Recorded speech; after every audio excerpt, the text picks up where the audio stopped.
अनिल देशमुख यांचा मुलगा विधानसभेसाठी इच्छुक आहे। सलील देशमुख निवडणुकीच्या मैदानात उतरणार असल्याची माहिती आहे। तर सलील देशमुख यांनी इच्छुक उमेदवार म्हणून मुलाखत दिल्याचंही कळतंय। पक्ष देईल त्या जबाबदारीसाठी आपण तयार असल्याचं सलील देशमुख म्हणतायत। तर विदर्भात आमच्या 18 जागा निवडून येतील असा विश्वासही सलील देशमुख यांनी व्यक्त केलाय।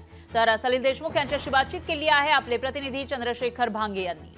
राष्ट्रवादी काँग्रेस पक्षाचे अध्यक्ष शरद पवार आज पुण्यातील निसर्ग मंगल कार्यालया ठिकाणी विदर्भातील विधानसभा निवडणुकीसाठी इच्छुक उमेदवारांची मुलाखत घेत आहेत आणि या मुलाखतीसाठी माजी गृहमंत्री अनिल देशमुख यांचे चिरंजीव सलील देशमुख हे सुद्धा या ठिकाणी मुलाखत देण्यासाठी आलेले आहेत। सलीलजी, स्वागत आहे लोकशाहीमध्ये। कोणत्या मतदारसंघातून तुम्ही इच्छुक आहात?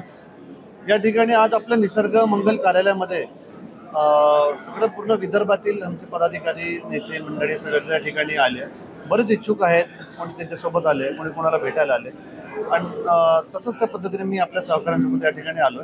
त्या प्रत्येक पक्षाच्या कार्यक्रमामध्ये विदर्भ स्तरावर असेल, नागपूरला असेल, मुंबई स्तरावर असेल, आम्ही जेवढं झालं तेवढं आपल्या पद्धतीने अटेंड करत असतो किंवा त्या याच्यामध्ये सहभाग घेऊन आपल्याकडनं संघटनेचं काम करायचं त्या ठिकाणी प्रयत्न करत असतो। गेल्या अनेक वर्षापासून मी पक्ष संघटनेचं काम त्या ठिकाणी युवक म्हणून करत आलो, युवकचा पदाधिकारी म्हणून करत आलो आणि विदर्भ असेल किंवा इतर ठिकाणी त्या ठिकाणी आमच्या तालुक्यात जाऊन विदर्भाची संघटना कशी वाढेल, युवकांचं कसं त्या ठिकाणी संघटना वाढेल यासाठी आमचा प्रयत्न राहिला आहे। जे काही पक्ष ठरवेल त्याच्यावर निश्चित रूपाने आम्ही कायम राहू।